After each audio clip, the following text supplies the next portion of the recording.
Welcome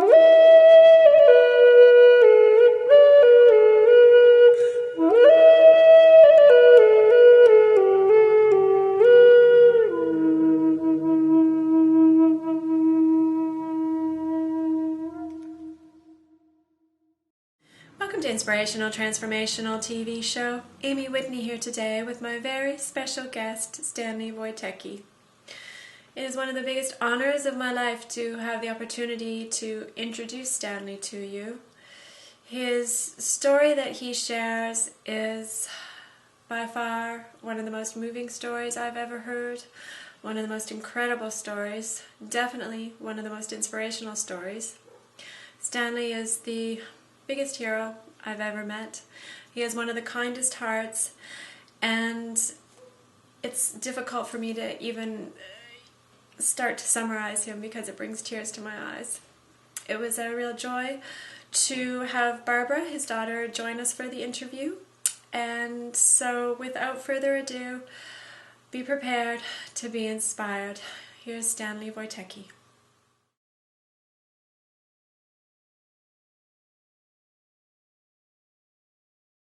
Stanley Wojtecki, welcome to Inspirational Transformational TV show. Thank you for joining me today. You're welcome. My daughter Barbara paid a visit to St. Catherine from the United States to visit me. I'm very happy to see her over here. Generally, I like to start the show with a little bit of background information, a little bit of your story. Do you mind taking us back to, say, the country you were born in? I was born in Poland, 1919, in Poland. Beautiful. Did you have a country life upbringing, or were you in a city? In the country. I went to school in the city, but I was born in the country, in the village. What's the name of the village? Well, the name, hard to pronounce, Pogorzelki. It's hard to pronounce. And can you tell what your father did, what kind of a farm situation it was? Well, I'll tell you this. First of all, to make a long story short, my memory over the years, it's 70 years since I left Poland. A lot of things evaporated from my mind. But I try to do my best to tell you this. I was enlisted to the army in 1939 for a year and a half. Put in my uniform and stayed, supposed to stay for a year and a half. Do you know how long I stayed? 9 years. Wow. Not by your choice, though, right? Not by choice. I lived in Poland in the army. I found myself at the end of the war in England. So that's my story. I never expected that where I had been. Not my choice. I learned a lot and experienced a lot.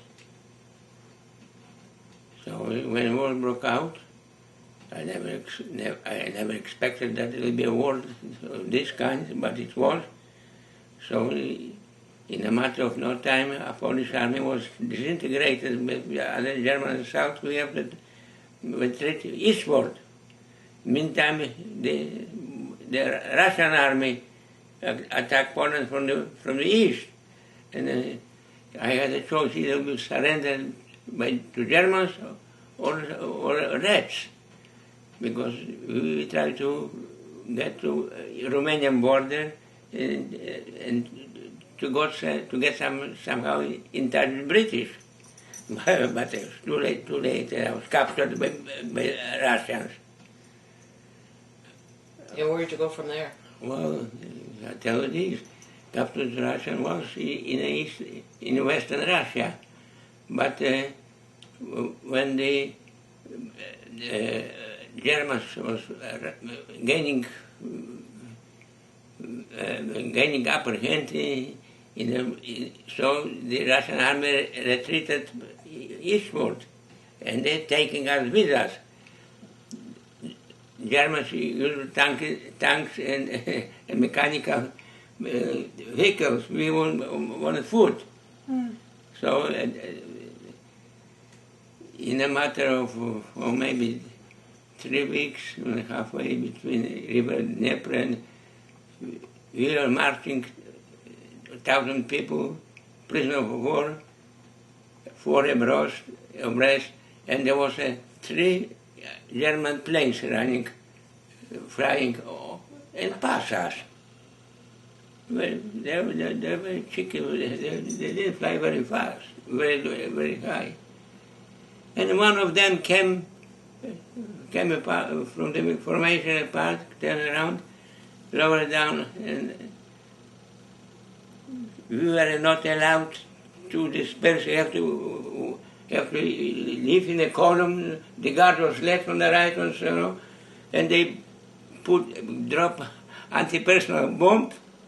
Oh, son of a gun. 45 people were killed and 140 were wounded, so they couldn't march with us. We leave them in a ditch. And then I learned after the war that when Germans came there, they took them to Kiev, to hospital, bring them to good health, and send them to Poland and let them free. So they were not, they escaped lengthy prison like I did. Anyhow, that I learned about it after the war. I went to Poland, and that guy who was there with me, he was wounded, he told me the story like that, you know. How long were you in prison? Anyhow, it was ordered that you couldn't disperse until the attack on the bombing, but after that experience, they let us go 50 yards left and right in case of raid. Even some of the guards were killed there. That we only encountered during the war that my life was dangerous.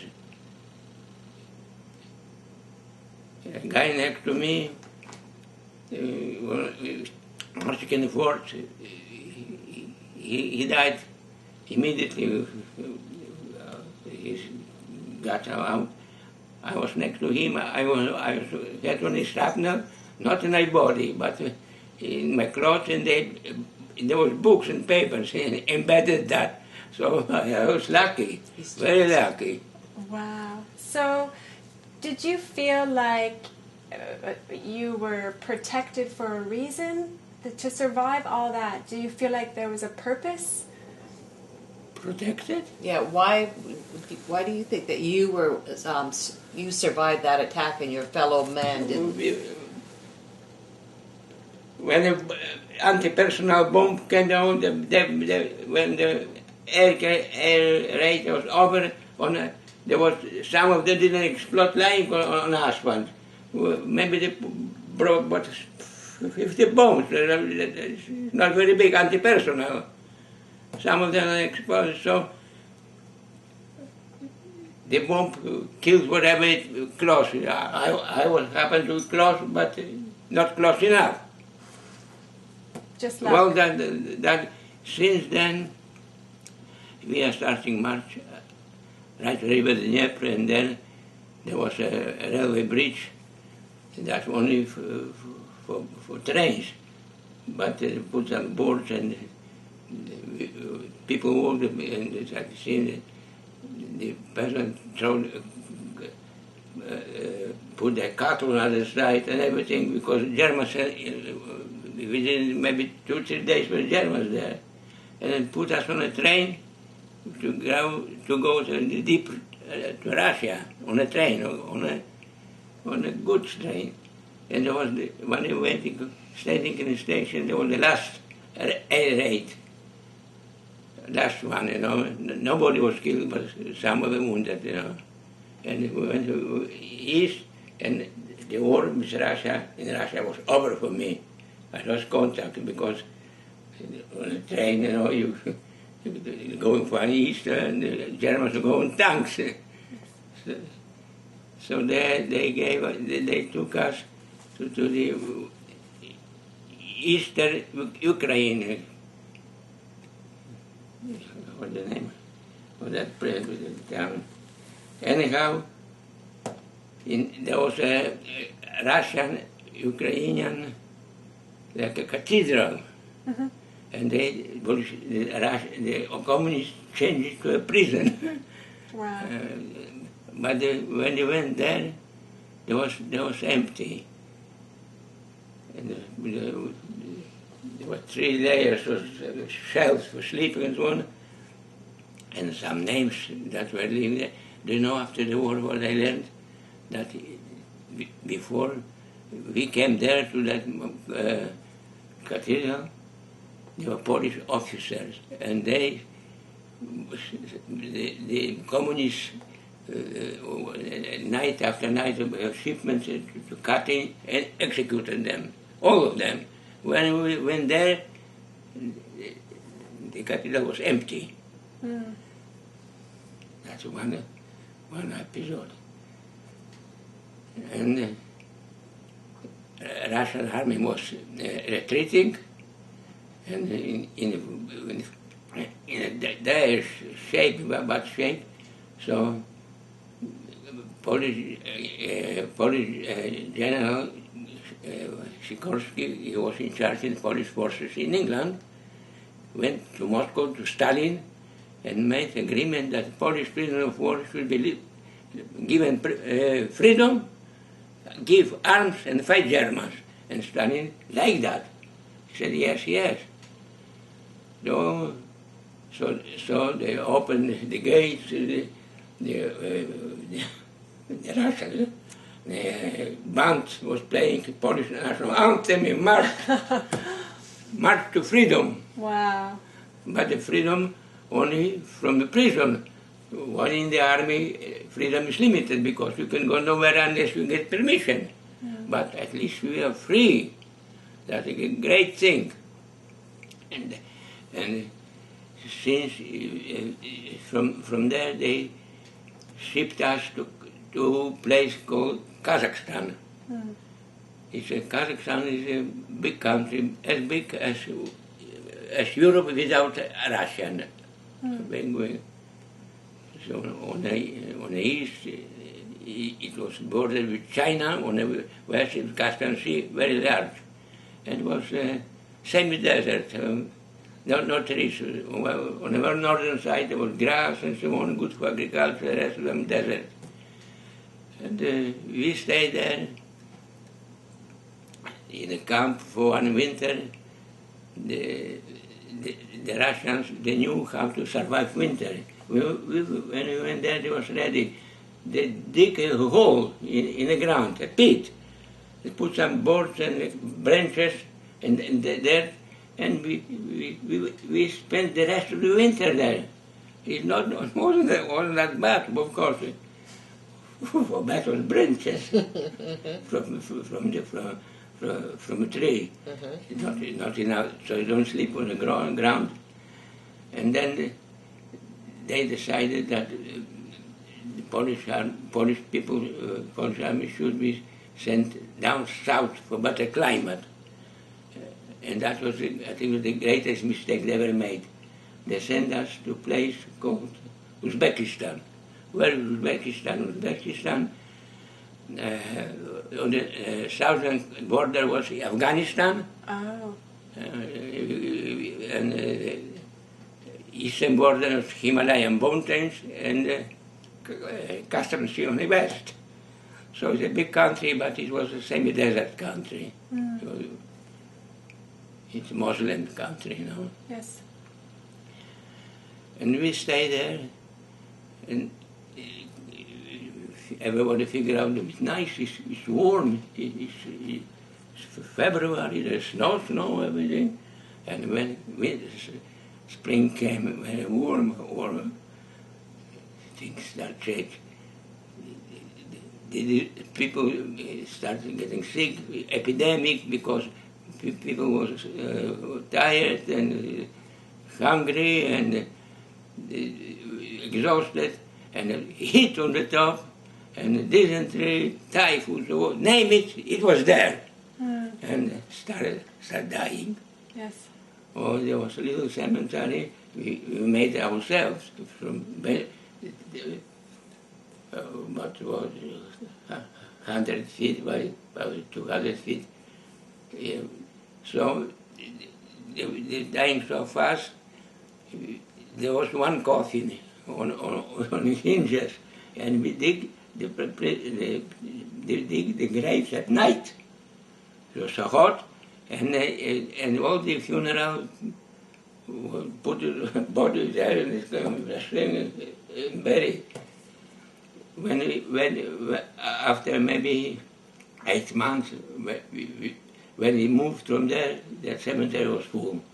That's that. Who did it? Not Germans. Epidemic, hunger, exhaustion, everything against us. And then they decided that we leave Russia altogether, with permission of Stalin, of course. So they sent us to the port Krasnodar on the Caspian Sea. They loaded us on a boat that just carry petrol, fuel, oil. So on the down was oil, but on the top deck only for people. So they didn't take many people. To evacuate all of them, they make 3-4 trips, and we landed in South Caspian Sea. And port was Pahlavi. It was Iran. Holy smoke! We escaped Russia. Can you imagine? Russia is behind. We have a free country, Iran. We went there on the land. I told this Iran story. We went there, and I was myself so weak. I don't remember when they took me from the arms. He put in the land, give me the food and freedom and good weather. They made us. They tent, and in a matter of couple of weeks, everything was getting better and better and better. So we stayed there. The country, Iran, generally is desert, but there is a mountain called Elbrus, high mountains, and it's not very far from the sea. And the wind from the sea carried moisture on the mountains, and the stock on the mountains. It was green and trees and so on. I say, holy smoke, like a paradise. after the desert. But they decided that Polish troops will be sent back to Iraq. So they loaded us on trucks over the mountains. We came on the other side of the mountains toward Tehran. It wasn't nice, it was desert. Here and there it was a nasty desert. They brought us to Iraq, and we supposed to guard the oil field, the oil refinery and so on. So our regiment was settled there in the refinery because German spies, you see, Arab hated British because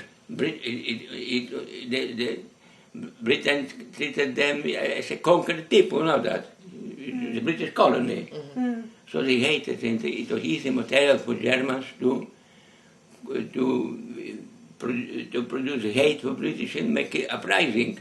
So our task was to guard that oil refinery, and we stayed there for a long time, maybe 2-3 months. And then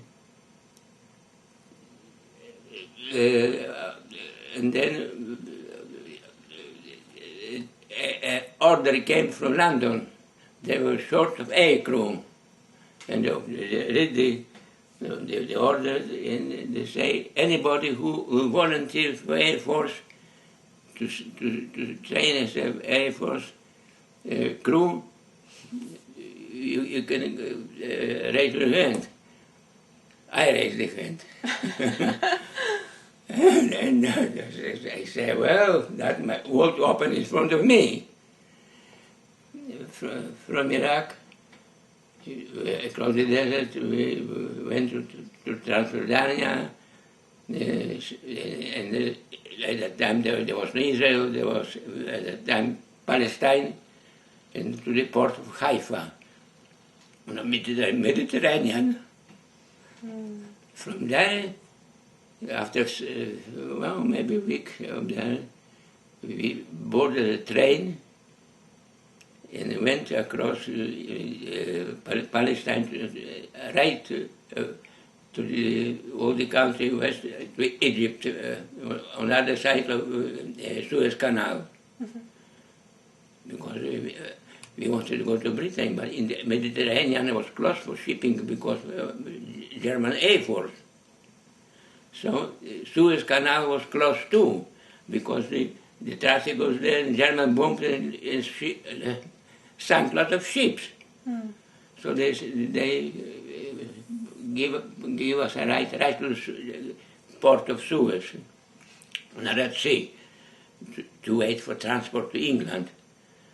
We were staying there maybe a couple of months.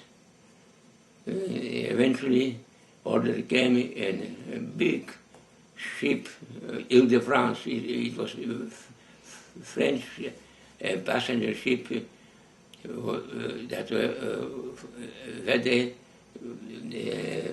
won the Blue Ribbon reward for fastest crossing of Atlantic. It was a luxury boat, 45,000 ton. All the decks were stripped from the cabins, and when we went there, it was so big, so we didn't enter port of Suez. On a small boat, they went to the Red Sea and boarded there. And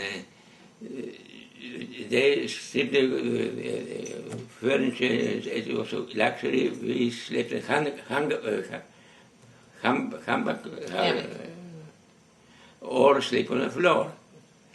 The top was intact like it used to be for officers. And only we supposed to go there without, to England without convoy.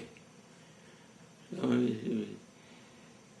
we boarded the ship. I never seen my ship so high, so big in my life. I didn't travel, but it was giant. So we went to the Indian Ocean, and generally it was shortest way around Africa, between Madagascar and Mozambique, in Africa.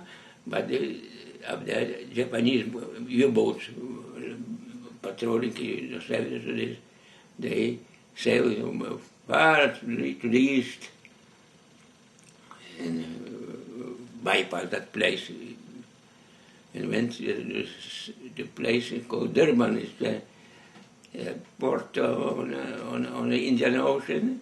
It was a modern city in Africa. No? You see big buildings and so on. And we went to the land. They welcome us. Holy smoke! Lovely. Excuse me? It's okay.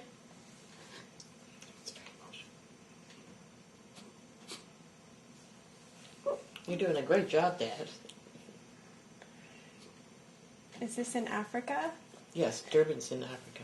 And they welcomed you Yes. like with love. Yes, because everywhere else. I'll be okay. It's okay. It wasn't a response they expected. He would expect. Oh, okay. It was Africa, and the white people very good life and beautiful city, but when we went to the country, we seen the misery there, you know, and so on. But it's all lesson of life, you know. Yes. You stay there when in this close time, people put some more food and so on. But we were allowed to learn. We could go there in the country, look at the country and so on, very educational. From there we went around South Africa, well down from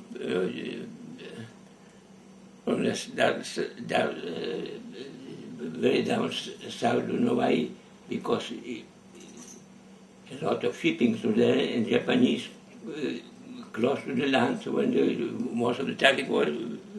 So that's why we went so far. It's snowing there. Already, well, and without escort, we went all around Africa and never attacked once. But he had the big defense was speed. He was very speedy.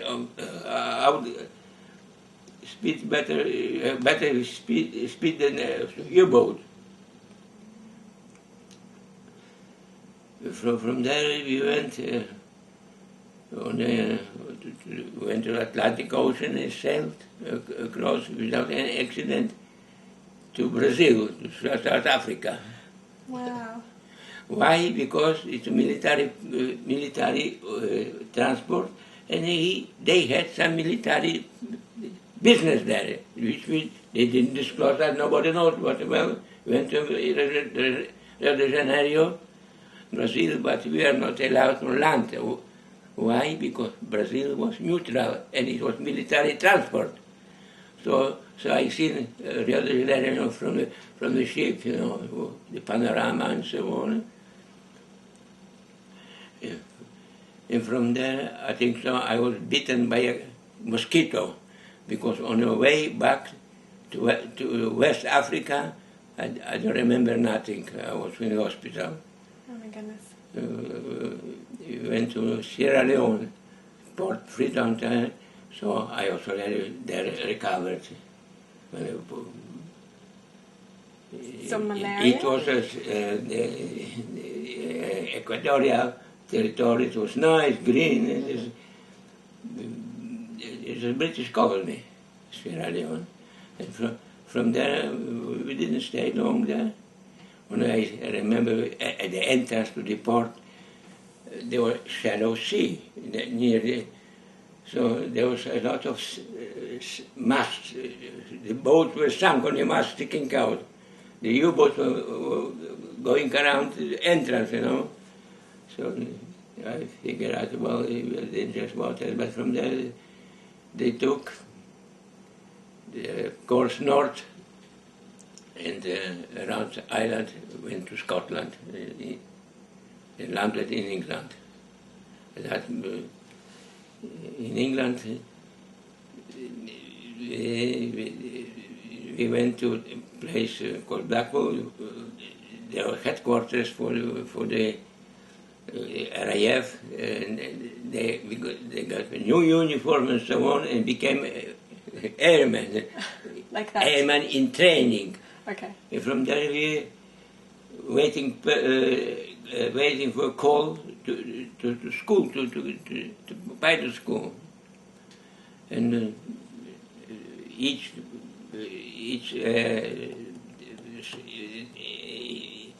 team that were there, maybe 10, 20 people, they took them in that first school about 3 months or 4 months, and I was waiting there for my turn maybe half a year. When there we went to Hacknell, it was place Hacknell, they call it in England, central England, and it was the airfield and Polish instructor, and started teaching us flying. So it was a single engine. The Tiger was first a very, very safe plane. After maybe approximately maybe 80 hours flying, changed to another airfield and to start teaching us fly bombers. So I was flying 2-engine Oxford.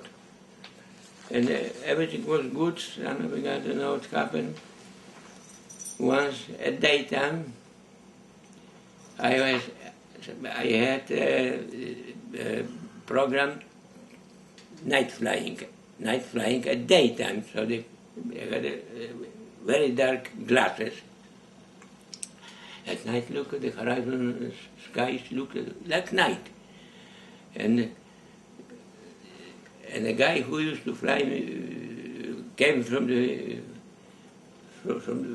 office. I didn't even see his face because he already had a mask. Sit down, took off, and start our normal training. He gave me orders. I tried to do my best. All of a sudden, the train starts trembling. I don't know. He said nothing. He said jump. But in his order jump, there was a terror. You didn't see the same accent like when he was on the ground talking to me. So not to lose time, jump. So I took the safety belt, and by the time I went to the door, I had another voice, jump yet. He was following me because there is only one entrance to get out, and I was closer to it. I was blocking him. So when I jumped and pulled my cord, I heard boom, plane came down. Well, he was killed, of course. And then when there was people digging potatoes before, I said, did you see one parachute or two parachutes? She said, well, I seen only first some kind of object, dark object, and then one parachute, no second. So I knew that the dark object or the door went automatic. When it hit it like that, the door flew over, it's ready to jump. So I thought he's dead. Well, he was a Polish fighter pilot. In the fight over Bay of Biscay, he was shot by German fighter, and he landed on the water they had special dinghy, so he can paddle with his hand and so on, and in the meantime by radio phone help. And help came then, picked him up, and he went to the school where I was going to fly, and for rest, because he was a shock, to be shot, just save his life, parachute.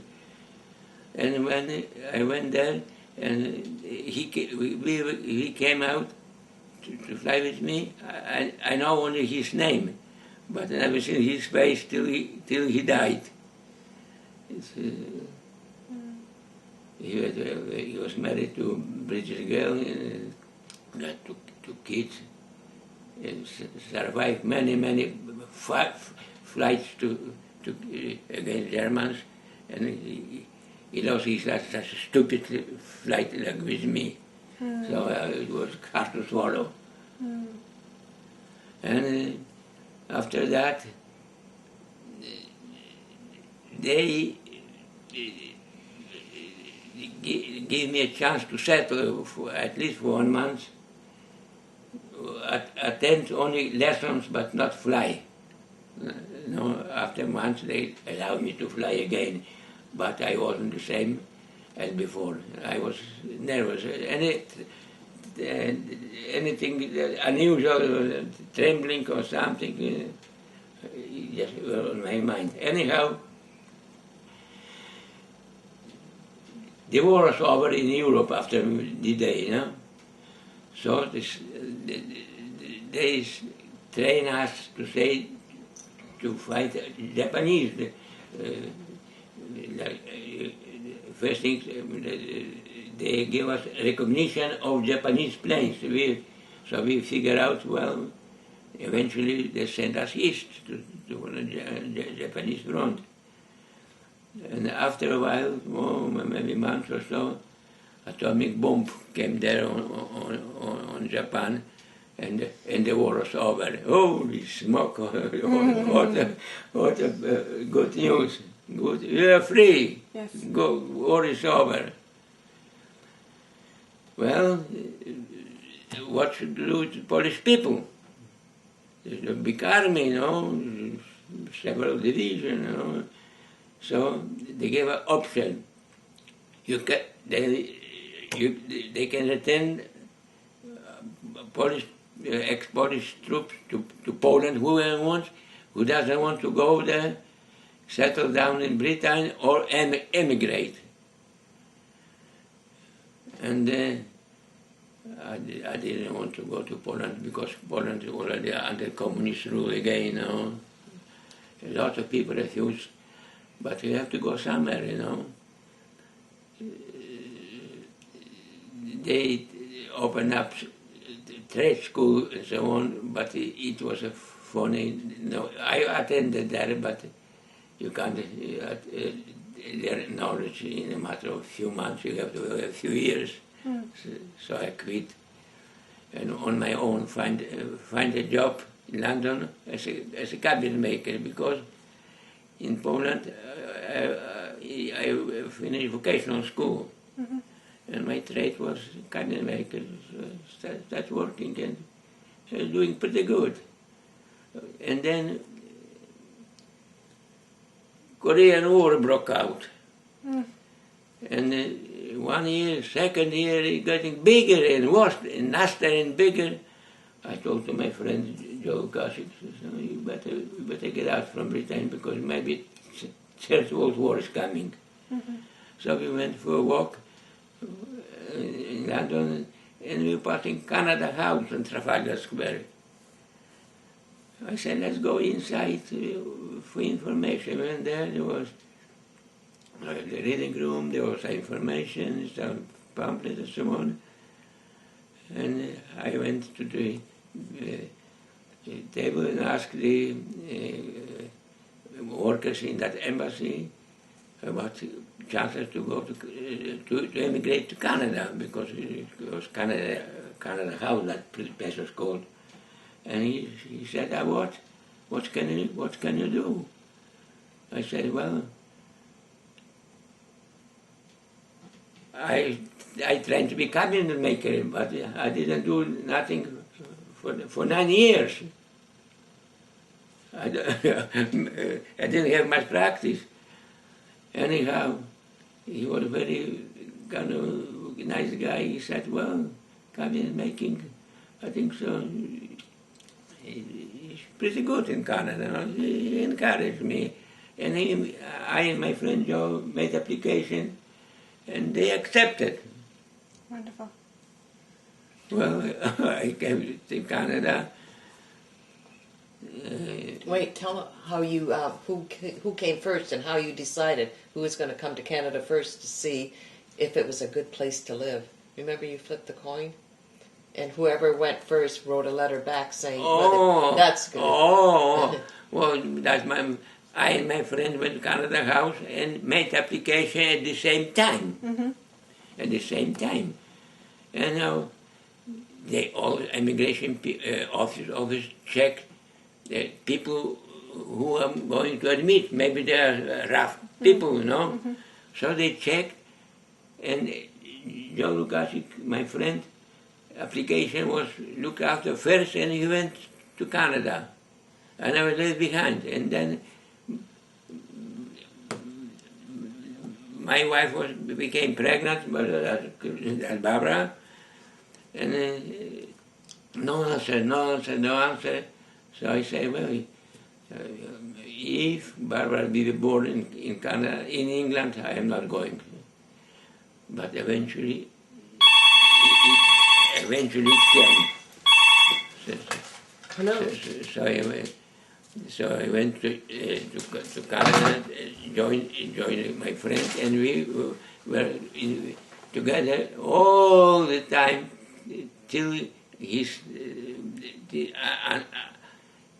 early death. You know what happened? He was nailing shingles on a garage, slipped, fell down on concrete, was killed.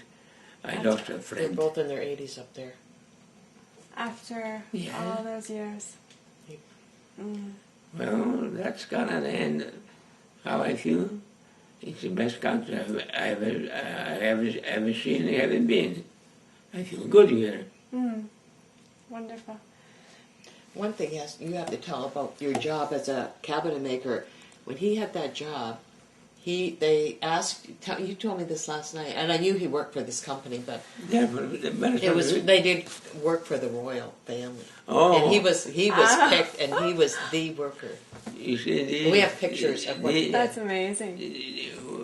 When I went to ask for a job in London, I was still wearing uniform because some of them they take off and the jacket was still on. So I went to ask for a job, and the guy in charge, he said, "What can you do?" I said, "I don't know. I'm cabinet maker, but I didn't do nothing for 9 years. I was carrying a rifle, not plane." Yeah. No, so he said, "So we'll try you." And it was a good thing he hired me, because it's a good place to work, you know. It's a very famous place to work. They work only to fill orders for rich Jews. There are a lot of Jews with a lot of money and so on, and had a contract with Admiralty and Royal Household. When Queen Elizabeth was getting married, City of Edinburgh ordered a wedding present and some furniture, and the order came to Beresford Higg when I worked. So this even for the Queen. We have a picture of that. That's beautiful. How stunning. Now, Oh, that's my story. You know, it's a sad story and a good story, and most of it I forgot. I only give you few hints. Much bigger. You know what frustrates him? He doesn't know the exact detail of the exact city or something. that's all right, But- because it's a story of a hero. Yes, So- a survivor.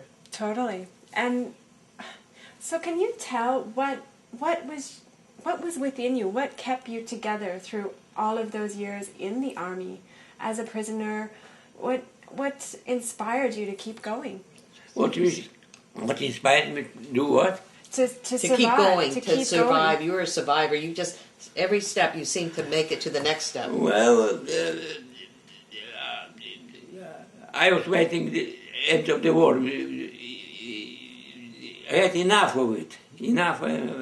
But if I didn't join the Air Force, I tell you this, most probably, like 50-50, my unit that I was in took part in the attack of Monte Cassino. And here is in the news when there is 10 people there, in 3 days they killed 1,000 people in attack Monte Cassino. Mm-hmm. And not including wounded. So at that time I was in Britain. So if I wasn't, I wasn't ready to fly. I was still in school. So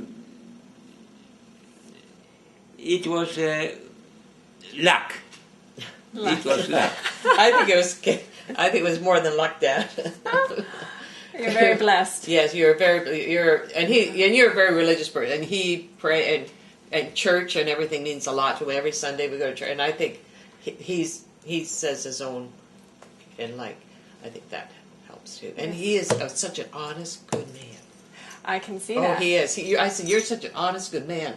When he did work in St. Thomas, he wouldn't charge people very much money. And they said, that's not enough. He goes, well, that's what, and they would try to give him gifts. He goes, no, that's what I do, and I won't charge you because it's not worth that. But his work was exceptional. That's beautiful. Now, do you have a secret to a long life?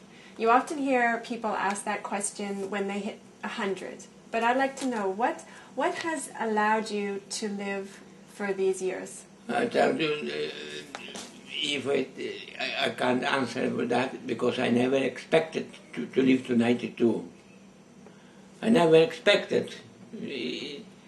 Well, people live to 80, 85 like that, and that's average, you know, but 92, so I didn't plan it, and it was an accident that I lived. Well, you know, when he had a hearing aid in the 80s, and he didn't take care of it. He didn't know how to take care of it. So he said, I don't like this, I don't want one anymore. Well, when he moved here, he decided he needed a hearing aid. He goes, I didn't think I was going to live, so maybe I'm going to live longer than I expected, so he went and got a hearing aid. And he's doing exceptionally well. You know, you look about the average, low of average. I mean, he's gone flying a kite with my brother. He went on the Bruce Trail with them. We got him on a boat. I mean, he's willing to do all this stuff. And like he said, what else have you got for me to do? That's fabulous. But he always works. And I remember the doctor said, whatever you're doing, keep doing it. Because everybody says you work too much or you're moving too much, and that is not the case. That is what kept you going. He was cutting the grass till this last summer. He said, I don't want to do that anymore at the house. So He did his own ditches. He did his own, and the neighbors kept telling me, he goes, I can't look over there because I'm afraid. But I go, he'd be hanging in the tree, cutting the tree limbs out. He was 92. Beautiful. Absolutely beautiful. Now, Stanley, do you have any final words of wisdom today? Any messages that you'd like to send out there to the internet generation? About life. No, I had. Well, what about family? You said, what's the most important thing? What is most important? Yes. You told me yesterday was a family when that gentleman was talking to you. Most important thing and rewarding is to have a family life. You and your husband, family. That's the most important thing. I'm a family man. Beautiful. Thank you so much. Oh, you're welcome. I'm sorry. My English is pretty bad. Come sit down here for a moment. You see, I am blind. I am deaf. And being blind for 10 years, I couldn't read. If you don't read and you don't hear, you lose communication with people, and it affects your mind. It affects your mind. And in my case, memory. If you read, it's like talking to somebody if you're reading. Your mind is working. My blind mind is blank for 9 years. And it does affect me. The interview with me, if it was 5 years ago, it would be different than today. Mm-hmm. So would I. Well, tell Amy how you learned English. I tell you, there's nothing to do. First thing when I went to Britain, before when start flying, they had to teach us English, and I was very eager, you know, and to say, for example, there was a book called Gone in the Wind, Margaret Mitchell, maybe you remember her. Yes. And it was a big book. I started reading, and the more I read, the more exciting. So at the end, people went to bed already. I still want to finish that because I'm fond of reading. I do reading. My English improved after each book. Then I started easy books like Charles Dickens, you know. So. Easy to understand, easy vocabulary, and my English was progressing very nicely because I had strong will to speak. Beautiful. So, are you the Polish Rhett Butler? Pardon? You the Polish Rhett Butler? Rhett Butler in the Gone with the Wind. She goes, "Are you the Polish?" Yeah. No, I know, I'm not that far. Thank you, Barbara, for your help today as well. You're welcome. And Stanley, thank you. It has been an absolute pleasure to meet You're you. welcome. Stanley, thank you so much for sharing your incredible, amazing, and beautiful story today. You are above and beyond every single human characteristic that I consider to be beautiful. You've moved me beyond words, and I'm grateful. Barbara, thank you for spending the afternoon with us as well. It was a pleasure to meet you. Much love and many blessings to your beautiful family.